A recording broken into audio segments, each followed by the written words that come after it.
हमारा देश विविधताओं का देश है, जहाँ विभिन्न धर्म, विभिन्न जाति, विभिन्न संप्रदाय, विभिन्न भाषा के लोग रहते हैं। लेकिन सारी भाषाओं को, सारी जातियों को, सारे धर्मों को, सारी संस्कृतियों को बड़े सम्मान के साथ एक सूत्र में बांधकर रखने की क्षमता रखने वाला हमारे देश के राष्ट्रीय संविधान का सम्मान करते हुए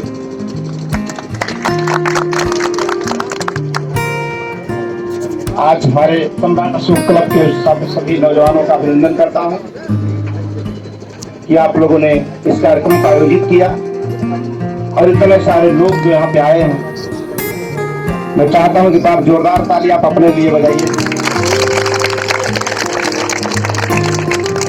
क्योंकि यह अनोखी चीज है। आज यहाँ जो आप बैठे हुए बहुत सारे लोगों के दिमाग में होगा ये क्या हो रहा है, इन्हें कोई त्योहार ही नजर आ रहा है। तो पहले यह राष्ट्रीय ध्वज केवल सरकारी लोग अपने घरों पे फहराया करते थे, प्रधानमंत्री, राज्यपाल और राष्ट्रपति के मकानों में फहरता था। लेकिन नवीन जिंदल ने कई साल लड़ाई लड़ी कोर्ट पे, और लड़ाई लड़ने के बाद जीता उन्होंने, तब आज हम लोग अपने झंडे पे साल भर करने लगा। मतलब हम लोगों को पता ही नहीं है कि हमें क्या करना है और क्या नहीं करना है। देश आजाद हुए 70 साल से ऊपर हो गए, कोई हिंदू बन गया, कोई मुसलमान बन गया, लेकिन आज तक अच्छे हम भारतीय नहीं बन पाए। क्यों? क्योंकि हर व्यक्ति को आज राष्ट्रीय प्रतीकों का सम्मान समारोह था। आखिर राष्ट्रीय प्रतीक क्यों बनाए गए? राष्ट्रीय ध्वज की क्या जरूरत है? ये लकड़ी का जो हमारे मंच पर रखा है स्तंभ, क्या है ये? बहुत सारे लोग जानते भी नहीं होंगे। सब विधि के हाथ में। विधि पर क्या होता है? कानून होता है, नियम होता है कि हानि लाभ जीवन मरण, हानि भी विधि के ऊपर है, लाभ भी विधि के ऊपर है, जीवन भी विधि के ऊपर है, मरण भी विधि के ऊपर है, जस भी विधि के ऊपर है, अपजस भी विधि के ऊपर है। सब कुछ का एक नियम है, एक कानून है। उस कानून के हिसाब से चलेंगे तो लाभ होगा, और कानून के विरोध में चलेंगे तो हानि होगी। कानून के समर्थन में चलेंगे तो जस होगा, कानून के विरोध में चलेंगे तो अपजस होगा। कानून के साथ चलेंगे तो सही घर पहुंचेंगे, कानून के उल्टा चलेंगे तो एक्सीडेंट होकर घर पहुंचेंगे। नियम ही तो है सब कुछ।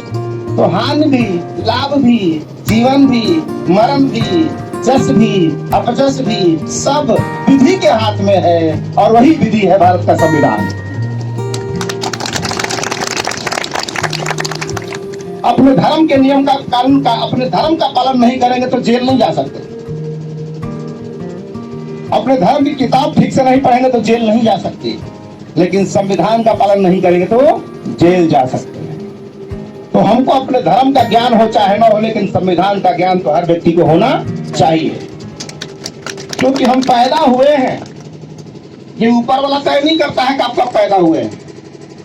अगर आपको लगता है कि पैदा होना ऊपर वाला तय करता है, तो आप अपने बच्चे का एडमिशन करने जाइए किसी स्कूल में और बोलिए मेरे बच्चे का एडमिशन कर दीजिए एलकेजी में, तो बोलेगा इसका जन्म प्रमाण पत्र ले आओ।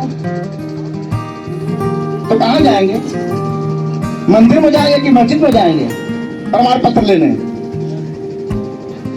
अगर कोई साधु जी लिख के दे देंगे मान्य नहीं होगा, कोई मौलवी लिख देंगे मान्य नहीं होगा। संविधान तय करेगा कि तुम पैदा हुए हो कि नहीं हुए। कहीं से लिखवा के दे देंगे तो कोई नहीं मानेगा। बोलेगा अरे भाई पैदा हुआ है तभी ना लड़का आया है स्कूल में। बोला आप पैदा होने से नहीं होगा, लिखवा के ले कि पैदा हुआ है। जबकि लड़का 5 साल का है, स्कूल में ले जाइए, एडमिशन नहीं होगा उसका, ऑलरेडी पैदा हो चुका है, लेकिन वो मान्यता प्राप्त पैदा नहीं है। वो संविधान के हिसाब से इलीगल है। आपने पैदा कर दिया है अलग बात है, लेकिन वो लीगल माना जाएगा तब जब संविधान लिख के देगा क्या पैदा हो चुके हैं तब। तो जन्म किसके हाथ में हुआ? संविधान के हाथ में हुआ। तो कोई संवैधानिक संस्था, ग्राम प्रधान या कोई भी संवैधानिक संस्था लिख कर देगी तभी आप पैदा हुआ माना जाएंगे।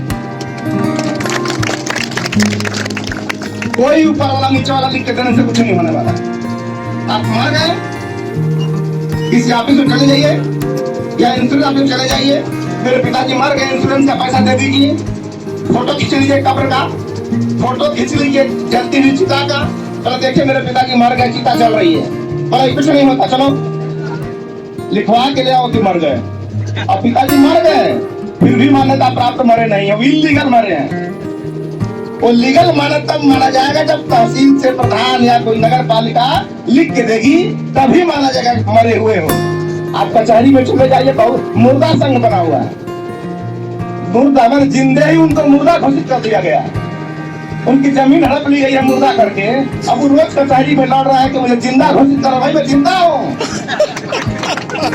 तो जिंदा घोषित करने के लिए अल्लाह के पास जाना चाहिए, ईश्वर के पास जाना चाहिए। कोर्ट में क्या कर रहा है? यानी आप मरोगे या पैदा हुए साबित आपका संविधान करेगा और कोई काम आने वाला नहीं है। तो हानि लाभ जीवन मरण जस अपजस विधि हाथ है, विधि वाले नियम के हाथ है। 7 फेरा लगा दिए, शादी हो गई, लेकिन पति मार के भगा देगा तो जो शादी करा रहा था वो काम नहीं आएगा, वो संविधान काम आएगा। मेरा पति छोड़ दिया है, जल्दी इसको देखो, वो 7 फेरा वाला कोई काम नहीं आने वाला, कोई काम नहीं आने वाला है।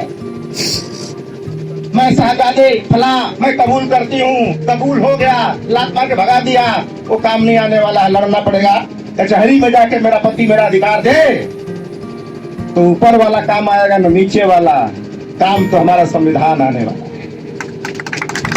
ये हमें नॉलेज होना चाहिए, इसका हमें ज्ञान होना चाहिए। लेकिन हनुमान चालीसा याद है, कुरान की आयतें हमें याद हैं, लेकिन भारत का संविधान हमें याद नहीं है, जो हमें काम आएगा जीवन भर, पैदा होने से लेके मरने तक ये काम आने वाला है। तो राष्ट्रीय प्रतीकों का मतलब यही है कि हम अपने धर्म के बारे में जाने चाहे न जाने, या जानते हैं तो अच्छी बात है, ओवरलोड लेके चलिए, क्या दिक्कत है भाई? केवल संविधान के काम चलने से जीवन चलेगा, उसके बावजूद भी ओवरलोड लेके चलने वाले तो चलिए, मुझे क्या प्रॉब्लम। लेकिन मुझे लगता है कि गीता अगर पढ़ेंगे तो उसमें ईश्वर मिल सकता है, भगवान मिल सकता है, लेकिन अल्लाह नहीं मिलेगा उसमें। कुरान पढ़ेंगे तो उसमें अल्लाह मिल सकता है, लेकिन ईश्वर भगवान नहीं मिलेगा उसमें। लेकिन भारत का संविधान पढ़ो, उसमें ईश्वर भी मिलेगा और अल्लाह मिलेगा, दोनों मिलेगा, और दोनों के मंगल की कामना करने वाला हमारा संविधान है। तो आज हम उसकी चर्चा करने यहाँ पे आए। भारत के नागरिक होने के नाते आपको क्या जानना चाहिए? अगर ये नहीं जानते हैं तो सारा नॉलेज धूकौड़ी का है। दुनिया के किसी नदी नाले में नहा लीजिए, लेकिन भारत के संविधान में अगर नहीं नहाए हैं तो आपके जीवन में कुछ काम आने वाला नहीं है। इस संविधान में नहाइए, यहाँ से आपका असली पुण्य मिलने वाला है, यहाँ से आपका पाप मिलने वाला है। रोड के बाएं चलेंगे तो पुण्य होगा, और रोड के दाएं चलेंगे तो पाप होगा। रोड के लेफ्ट साइड में चल रहे हैं तो पुण्य होगा, सही सलामत घर पहुंचेंगे, और रोड के राइट साइड में चलेंगे तो गलत साइड है, आप मर के घर पहुंचेंगे। तो ये हमें जानना है। तो आज हम राष्ट्रीय प्रतीकों की चर्चा करने वाले हैं। हमारा देश संविधान के पहले पेज पर नाम लिखा है हमारे देश का।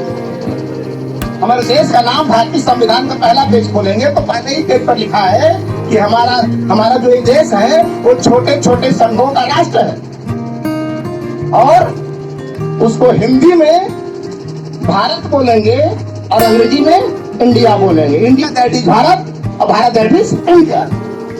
अब भारत और इंडिया के अलावा अगर कोई व्यक्ति अपने देश के लिए अगर किसी दूसरे शब्द का इस्तेमाल करता है तो निश्चित रूप से या तो देशद्रोही है या तो संविधान द्रोही है। कोई शब्द बोलता हो तो आप इसको बोल सकते हैं। अगर भारत शब्द के अलावा अगर कोई भी दूसरा का तो बड़ा नेता विधायक हो प्रधानमंत्री राष्ट्रपति हो कोई बात नहीं, क्योंकि संविधान से बड़ा कोई नहीं है। जब संविधान में लिखा इस देश का नाम भारत है तो अपने भाषण में अपने हर जगह हर व्यक्ति को भारत और इंडिया के अलावा कोई भी दूसरा शब्द इस्तेमाल अगर करता है तो संविधान का विद्रोही है या तो देशद्रोही है या तो डाइवर्ट करना चाहता है। अब लोगों की सुनिएगा जब भाषण लोग देंगे तो क्या बोल रहा है। अगर भारत इंडिया के अलावा तीसरा शब्द इस्तेमाल कर रहा है तो समझिए उसकी मानसिकता ठीक नहीं है, उसकी मनस्थिति सही नहीं है। ये है राष्ट्रीय प्रतीकों के उद्देश्य का मतलब होता है। हमको भारत का नागरिक बनना है ना, तो भारत का नागरिक अगर बनना है तो भारत के संस्कार से संस्कारित होना पड़ेगा हमें। भारतीयता का संस्कार क्या है वो हमारे अंदर आना चाहिए।